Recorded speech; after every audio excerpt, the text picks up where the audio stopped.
scheduling items for this week, and then I'm going to go over some other announcements.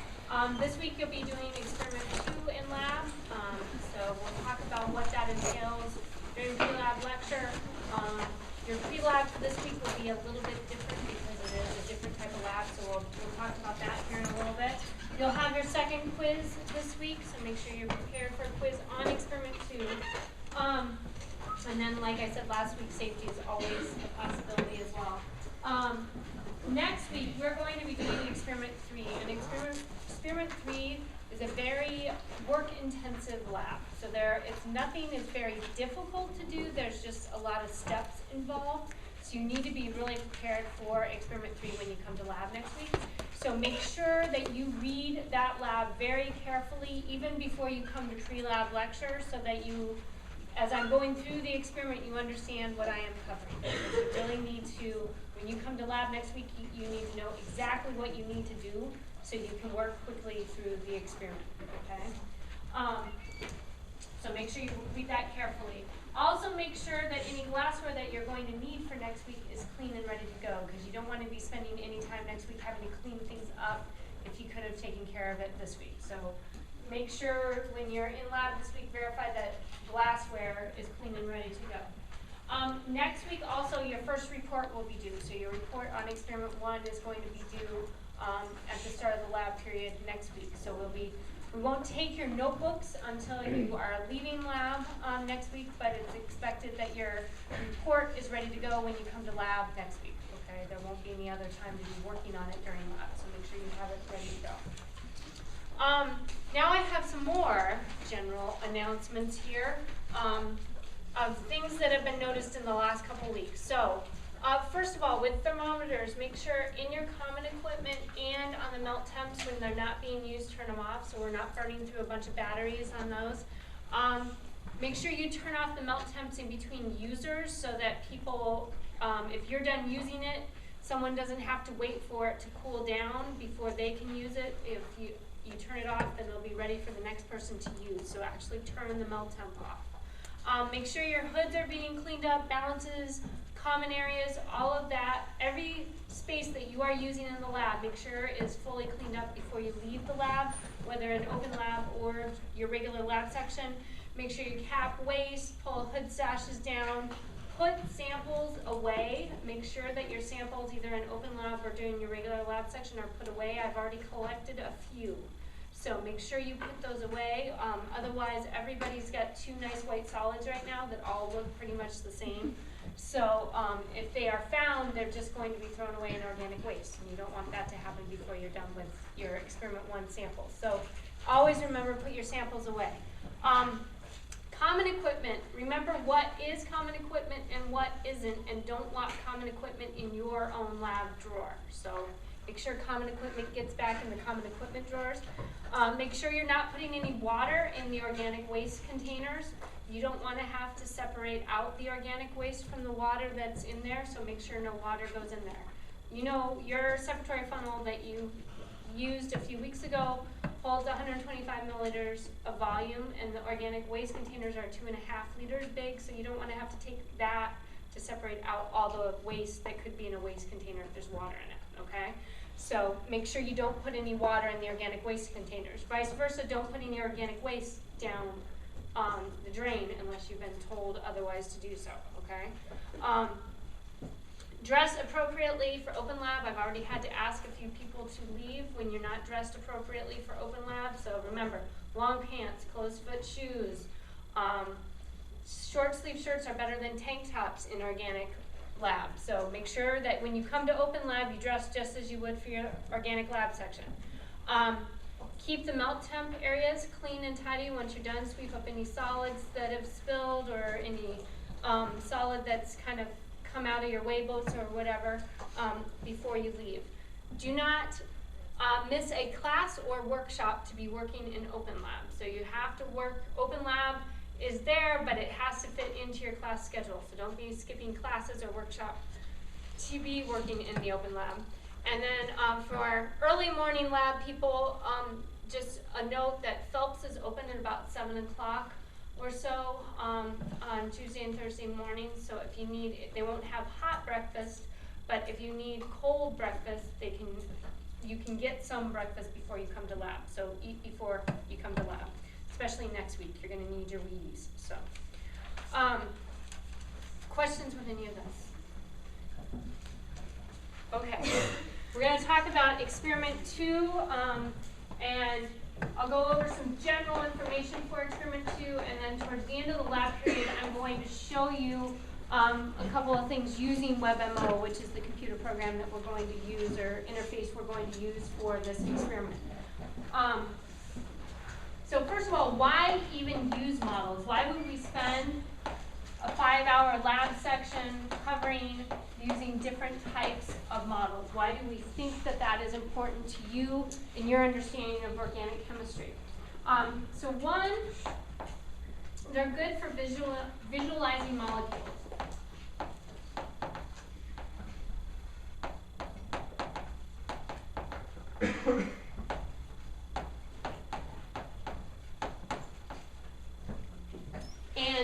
And we'll talk about which ones are good for seeing molecules in 3D. But in general, you can't just see a molecule sitting there on the bench. So we need to use models of those molecules in order for you to be able to visualize them. Another reason is to understand conformations and energy barriers.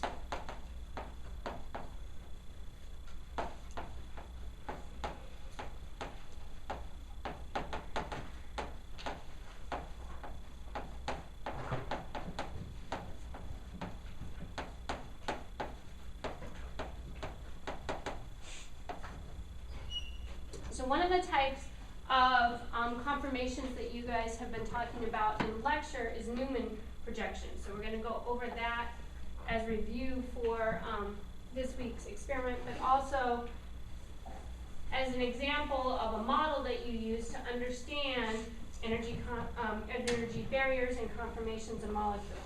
So if we are looking at, we're going to look at the conformations of butane.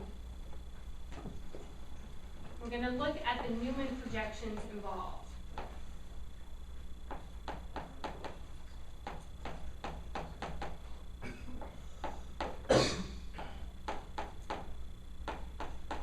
So what conformation is that one? This is going to be the staggered. And what can you tell me about its energy? It's a minimum, right? So it's energy minimum.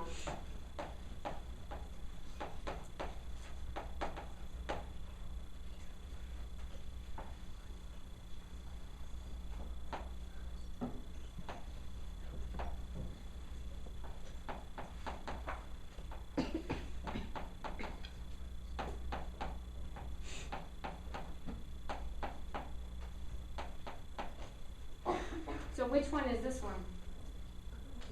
Eclipse. What about its energy? Energy what? Max, right?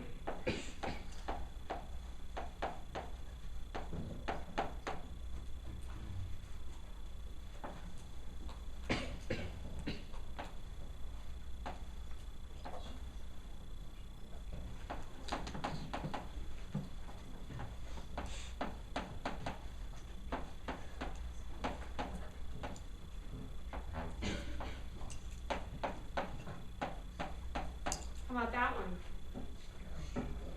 It's the ghost, right? And what about its energy?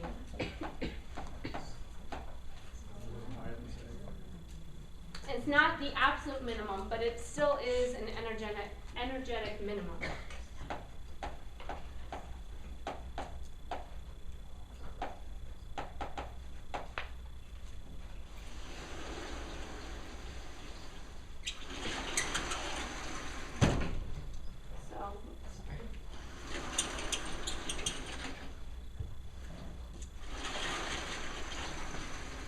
So that's examples of using a model, Newman projections, to understand conformations and energy barriers.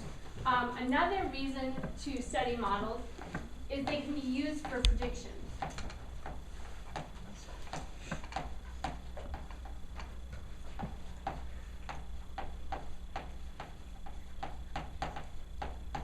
So you can make all sorts of predictions using models, whether it be what type of conformation something would take in a certain situation, what that molecule would look like in a certain situation, or how is something going to react under certain conditions. So there's all sorts of ways that modeling can be used for making predictions. So we're going to look at two different types of models. We're going to have physical models that we use in lab, and we're going to have computer models.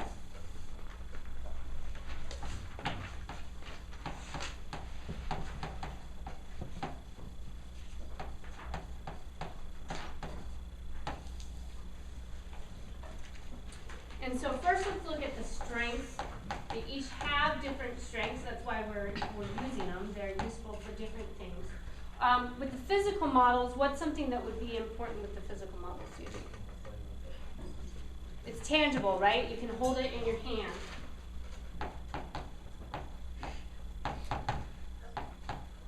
And so because of that, you can easily see things in 3D.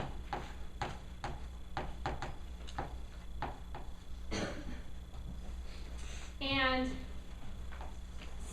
in some cases, so expensive ones, you can buy very expensive, very specific models, can be true to scale.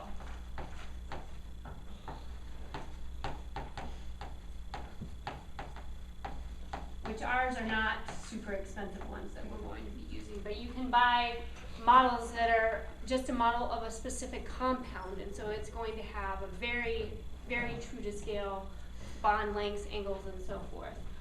The ones we're going to be using are general use models, so they're not going to be as completely true to scale, but as close as we can get. With the computer models, one of the strengths is it's infinitely variable. You can do all sorts of different things with computer models that you can't necessarily do with the physical models. Another thing that's pretty easy to do is you can measure bond angles and bond lengths. And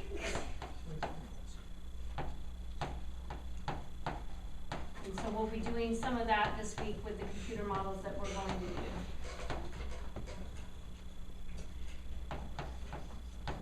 You can optimize geometries for specific molecules, which isn't as easy with general use physical models.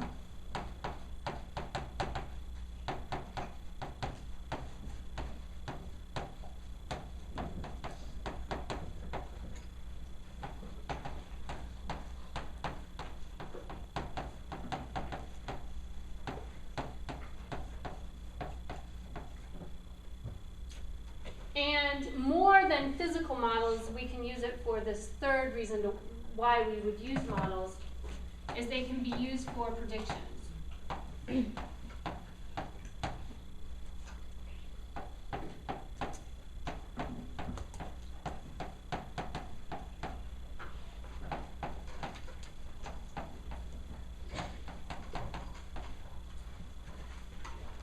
Now they also have disadvantages associated with each.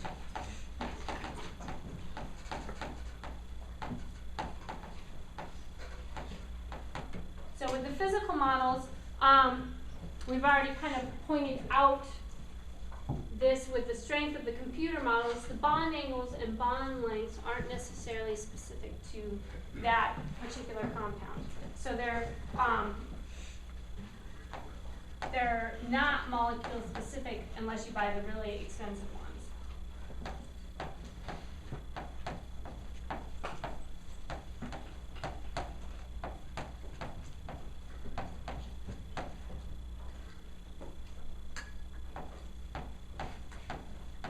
They're an average, not specific.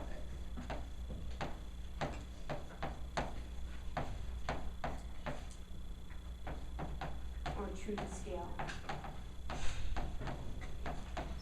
But they still give you good general approximation, and not molecule specific unless you buy the expensive ones.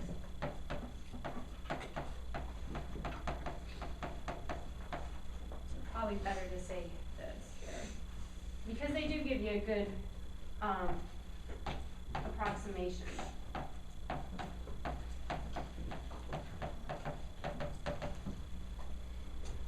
Now, with the computer models,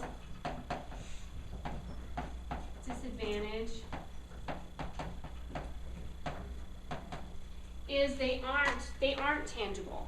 So they're, for the most part, unless you, now we are getting close to having everything in 3D, but general use computer models are not easy to get or not cheap to get in 3D. So for the most part, they still only are in 2D.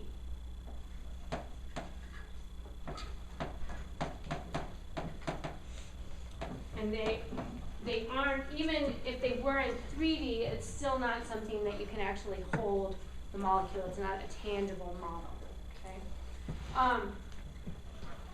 So now a couple things that we need to go over that you're going to need for this week's exercise are some core skills. And some of these you just learned today in lecture, and some of these you're still working on learning in lecture. So maybe by Wednesday they'll be a little bit better, but we still need them for the Tuesday lab people tomorrow. So one thing that you need to know is how to use electron density maps.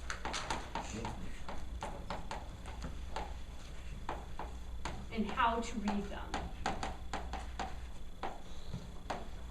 And so that was covered in chapter 2 in McMurray. So if you don't recall how to read them, make sure that you go over that before you have lab. In general, with electron density maps, if you have high electron density, what color will you see? Red.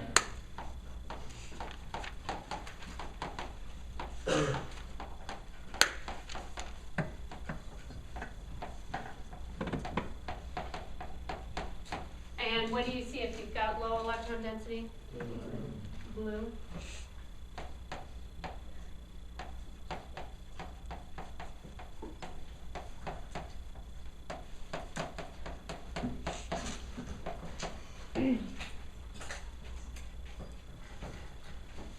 So some other things that you need to know are how to use Sawhorse representations.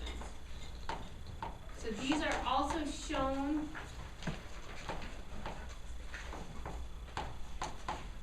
in McMurray.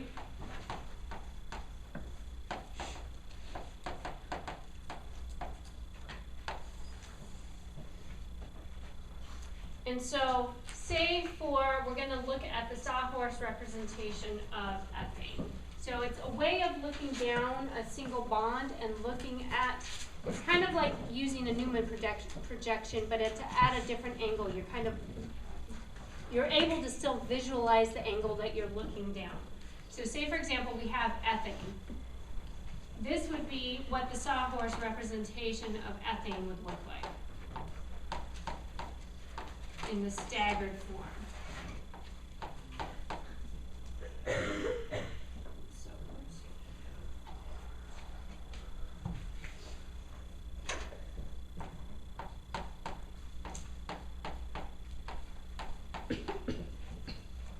And so if you looked at just the the general stick model here,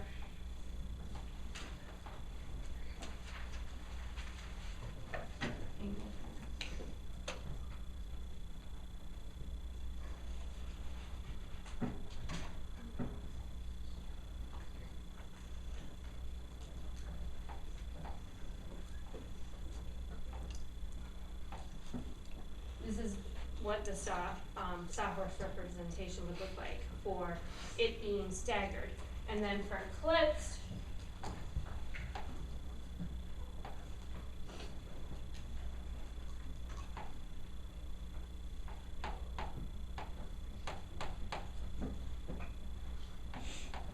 it's kind of a little bit harder to see on a chalkboard because you get a little bit of overlap here.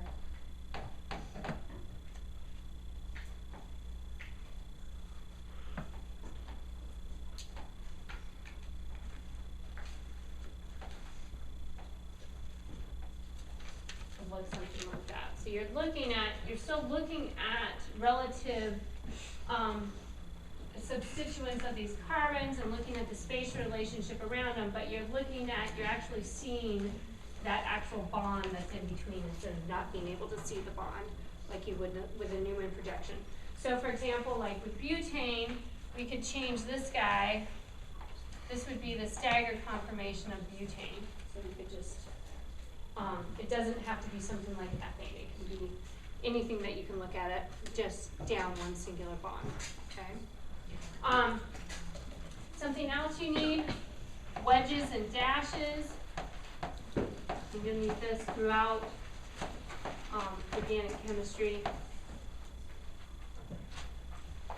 With wedges and dashes, it's always easy to draw two. You want two of the bonds that you're drawing to be in the plane of the paper or the board. Then the dash is what's coming out at you, and the wedge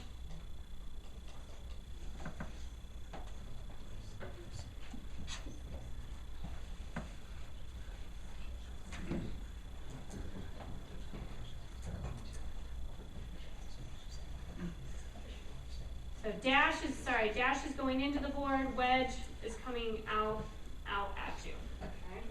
So you want to make sure that you can draw that as well. We should probably rotate this a little bit around here.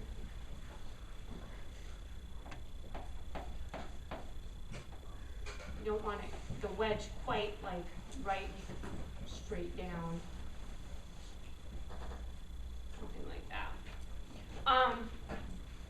Then something I know you guys have been working on this week in lecture is drawing chair conformations. And you have to be able to draw them both directions.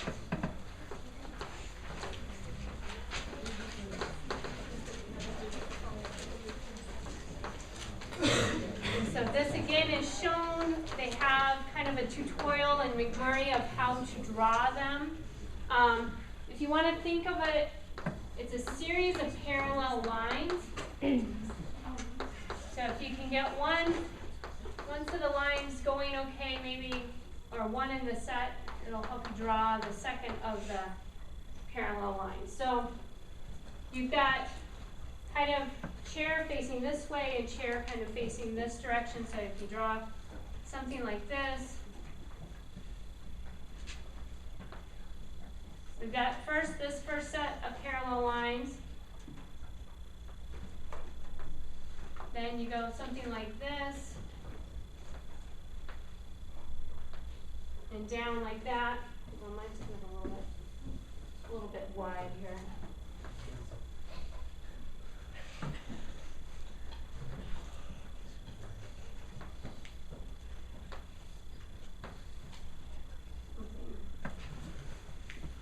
So not quite parallel here. So we've got these two are parallel, these two are parallel, and these two you want to be parallel to, okay? And then we've got all our axial and equatorial substituents. So this is what, for this chair conformation, this is what those look like, okay? So we've got axial, equatorial, axial, equatorial, axial, equatorial, axial, equatorial, axial, equatorial, axial, equatorial, axial, equatorial, axial, equatorial. When you draw the axial and equatorial, you don't want just a right angle because those aren't actually what the bond angles are. They're about 109.5 degrees. So that's why you want to show them a little bit wider than that, okay? So we can do our chair flip here. So you guys are going to get really good at flipping chairs. And this is the symbol for a chair flip. So now we're going to draw this chair just flipped over. So instead of everything that's axial here is going to be equatorial once we flip the chair. So we're going to have something more.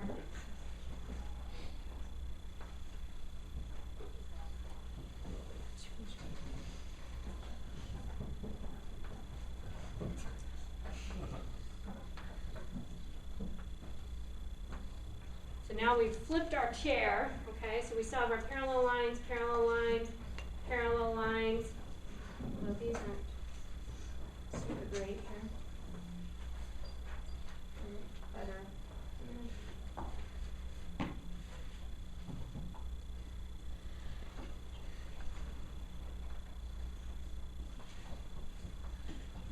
Okay, so now this is now our bottom here, and this is our top. So what was equatorial is now axial.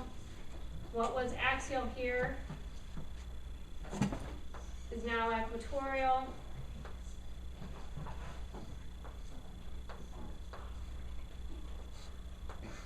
Okay, and so let's get a little bit rounded here. It should be more straight out like that.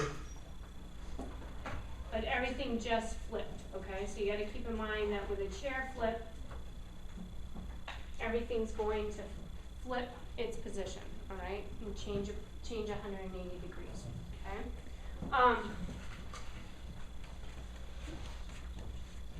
And so you'll be drawing lots of chair conformations, and there's a point where you're going to draw a chair, a boat, a twist boat, and half a chair. We're going to want to check over your drawings of those, and that's when you're at the computer part to make sure everything is drawn correctly, because from then on you're going to keep drawing a lot of chair conformations. So we want to make sure that you are drawing it correctly.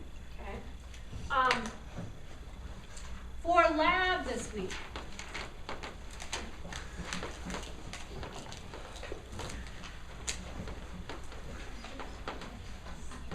so like I said, it's a little bit different week. We are not going to have you, we're not going to be checking your notebook, but we do have things you need to bring and things you need to look over. First of all, make sure you bring pencils with erasers with you.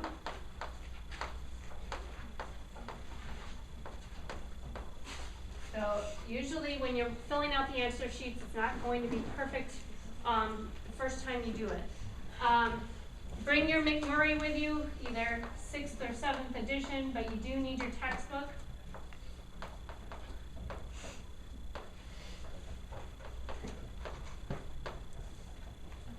Bring your lab manual, because all the instructions are in there and the answer key is in there. You probably want to bring, with your lab manual, loose leaf paper too. You may want to fill out the answers on this first and then transfer it to the answer sheets for experiment 2. If you have models, bring those.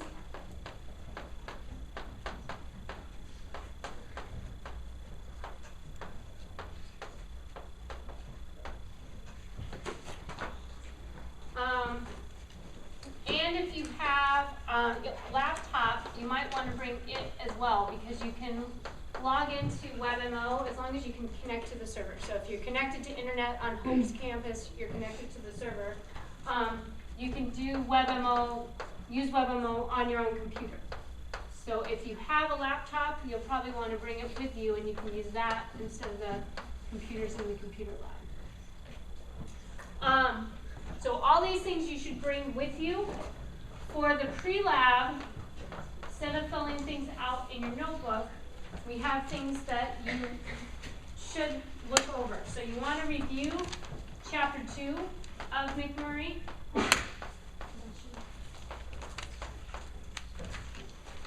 Especially figure 2.3 and sections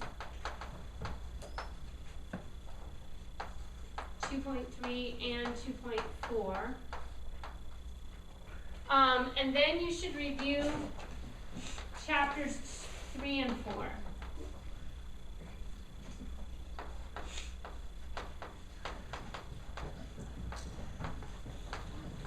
And so you want to look at structures and stereochemistry.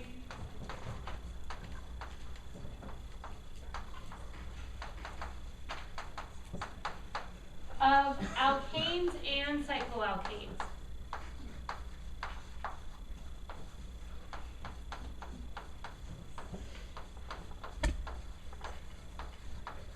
Okay.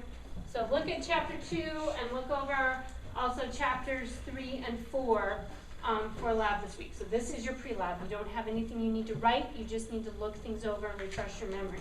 Okay? Questions with any of that? Yes? Do we need to be wearing proper lab attire? Yes, because you are working in the lab. So anytime you are in the lab, you need to, because there's chemicals around you. Other questions? Yeah?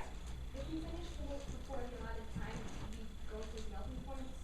That is a possibility, yeah, depending on how time works out. Yes?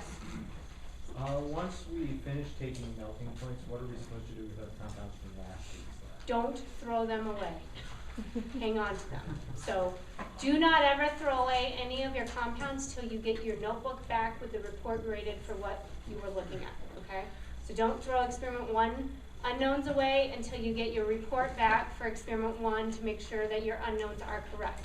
Otherwise, if you don't report the correct answer, we're going to want to look at those unknowns and possibly look at melting points again, okay? And so if you don't have them, we can't do that. So always hang on to things until you get things back graded. Other questions? Yes? How long will the melt temps be available in open labs? Will they be available through like next Thursday or? They're there for the rest of the semester. Okay. So yeah, they'll be there definitely through next Thursday.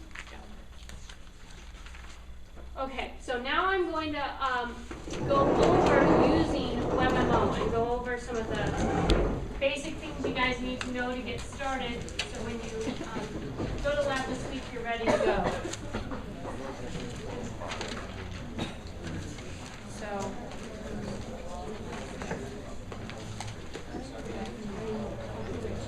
Let me see if you guys can just see it with that light.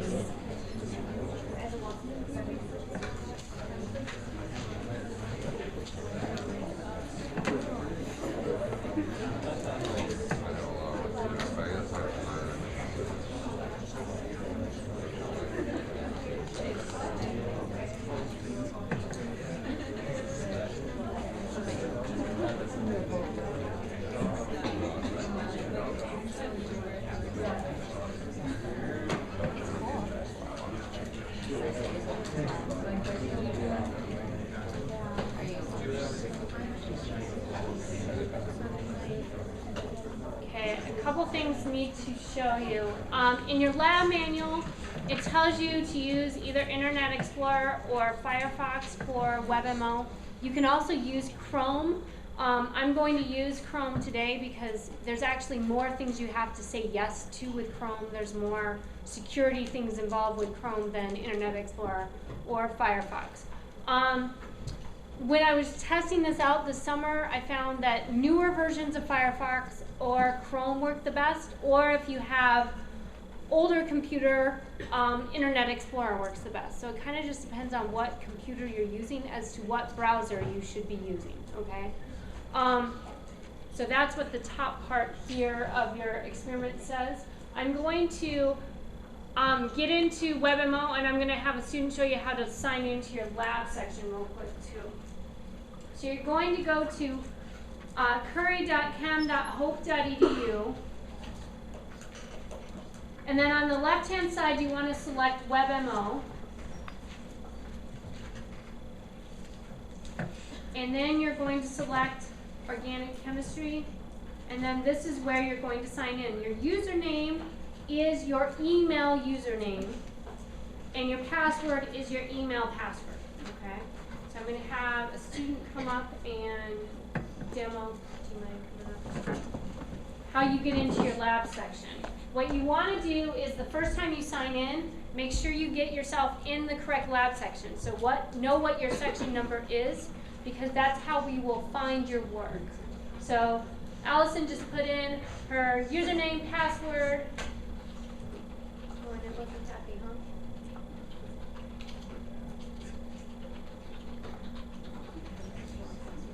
huh? Now she wants to just make sure she checks the correct lab section. Which one are you in? 7. Yeah. And there is no group password, so then you can just. There There you go. So you're all set, okay? So you just need to, the very first time you log in, email username, email password, hit login, then select the correct lab section, hit login, and then you're ready to go. The next time you go to use WebMO, you don't have to put in the correct section. It's already going to know what section you're in, okay?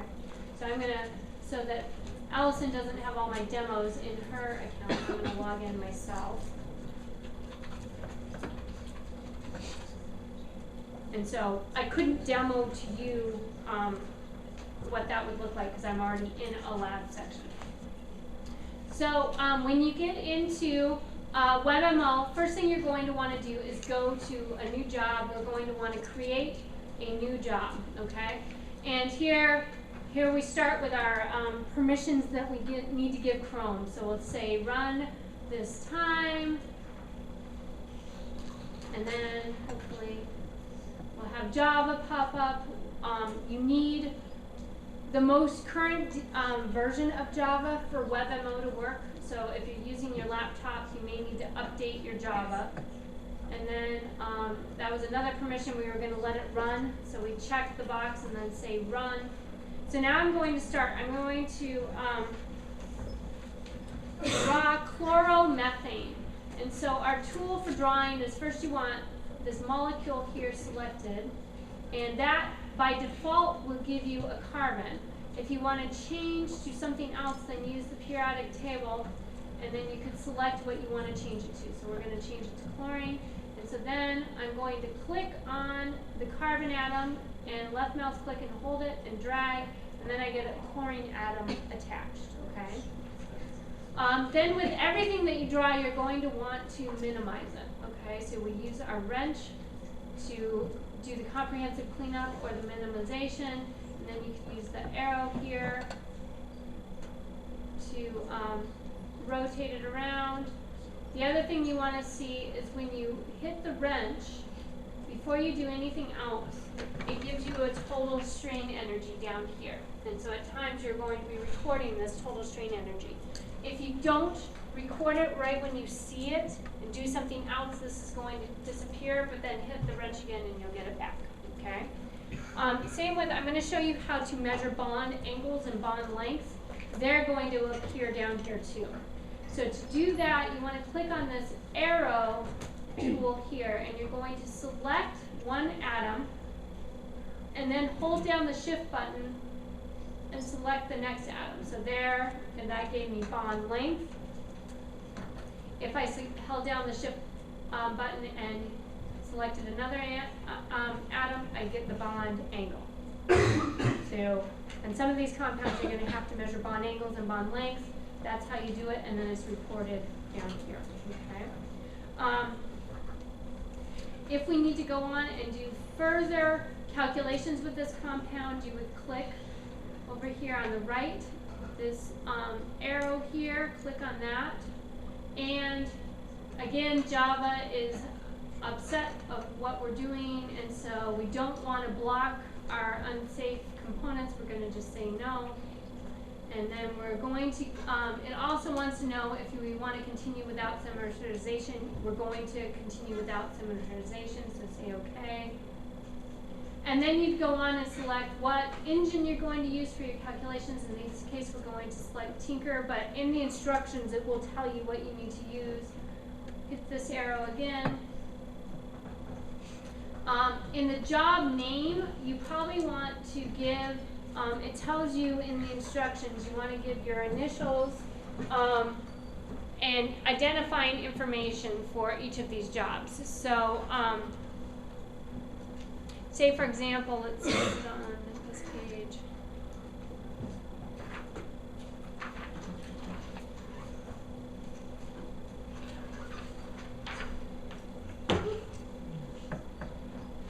So then you want to be asked to continue, and then you want to make sure that you give it a unique name beginning with your initials. In this case, we were making chloromethane, so you could give initials and the name of it, but give it unique names for each compound you make, because you're going to be making multiple compounds, and also use your initials so it's unique to you, So if we go in to look at what you have completed, we can figure out what you've completed versus other people have completed, okay? And so in this case, we're just going to look at molecular energy and then say, okay.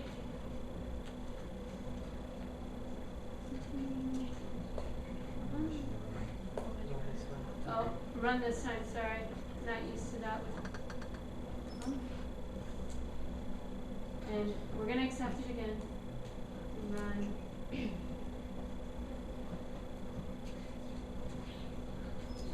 And no. So Chrome, you just have to keep clicking a lot of buttons. But in, especially like the Duck Computer Lab, it's the only internet browser that they have now on the computers is Chrome. And so then you wait for your job to be ready. When it's ready, it says it's blue. If it's not ready, you can hit the refresh button, and then usually it's done in a couple seconds. So this refreshes, I think, like every 20, 30 seconds on its own, but a lot of the time the jobs are done sooner than that. So just hit the refresh button, and then you can see if your job is done. Then what you're going to do is just click on your job, and again, we're going to run it. And then we can look at our compound. In this case, we had energies calculated. So then you can go down here and you can look at your total potential energy as well.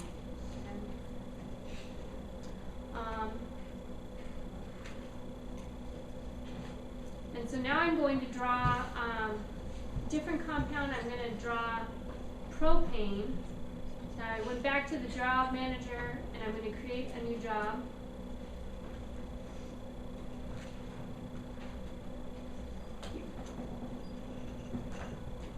And so this time let's draw propane. I'm going to use the wrench here to minimize it. And now what I want to do is we want to look at a dihedral angle. And so dihedral angle has to do with the angle between a first atom and a fourth atom. So like with propane, we could look at the dihedral angle. We're going to use the arrow again. We could select this hydrogen, and then select this, that carbon, this carbon, and this carbon, and then we have our dihedral angle, okay? So it's the angle between this first atom and this fourth atom. What is that angle, okay? And so if you look at, what it's looking at is this angle here, this relative to this. So if you look at it more in a Newman projection, it's easier to see what that dihedral angle is, okay? And what the relationship of each other are. Another thing that we can do, so we're going to, you can say file if you need a new compound. We can say file new.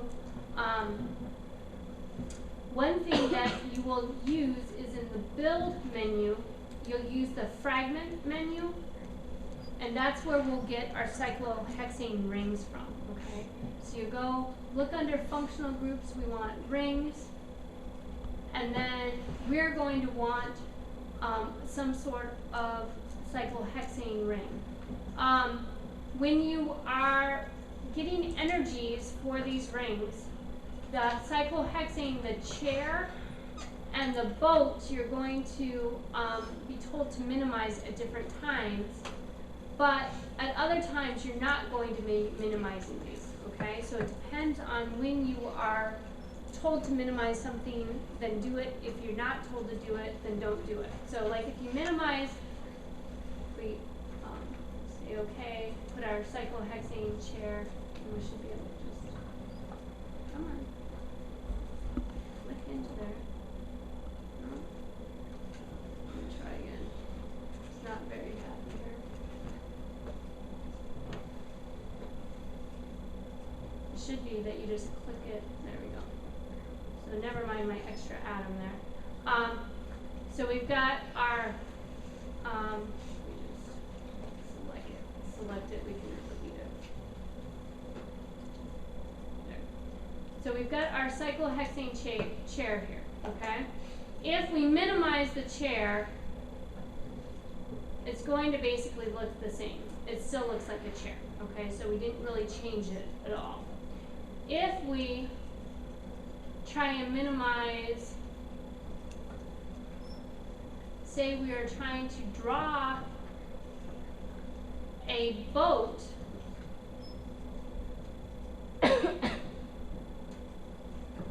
so here's what the boat looks like. If we minimize this, we're not going to have a boat anymore, okay? And so here's kind of what the boat looks like. We minimize it. Then it looks different than it did. We go to a twist boat, okay? So that's why I'm telling you, in some cases, you're going to be told to just select the fragment and look at it and reproduce drawing it, and sometimes you're going to be told to minimize it. Only minimize it when it tells you to, otherwise you're going to end up with the wrong thing, okay? So just follow the instructions really carefully. Another thing I'm going to show you is how to look at electrostatic potential map. So I'm going to draw chloromethane again. Here.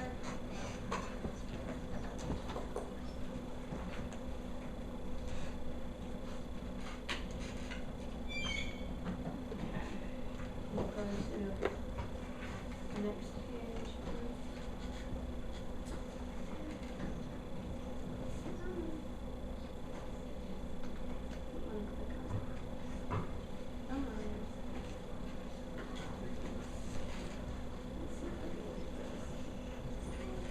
Kind of just frozen.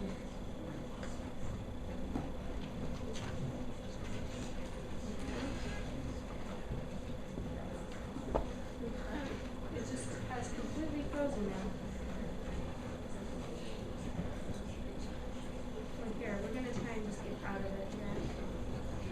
No? It's kind of just stuck.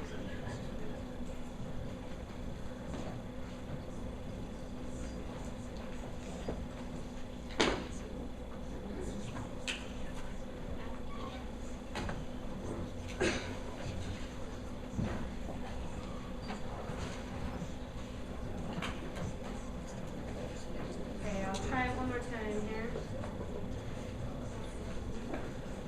I asked you to do too many things at once.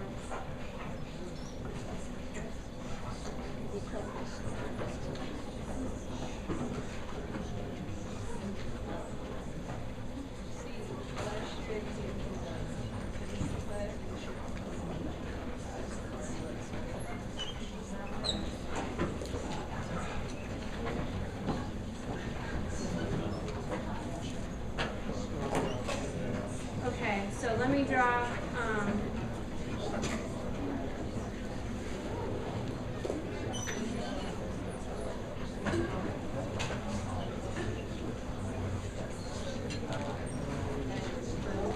I'll draw chloromethane again and then show you what the electrostatic potential map looks like. Okay, so here's our compound. With the electrostatic potential map, you want to use MOPAC, not Tinker. We're going to look at molecular orbitals. You want PM3 should automatically be selected, singlet should automatically be selected. Sometimes this one takes a little bit, so we'll refresh it.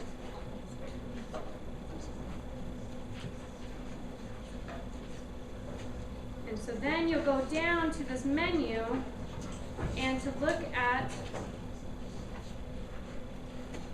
electrostatic potential, you need to go here under electrostatic potential, and then you're going to view under the magnifying glass and say no to blocking things.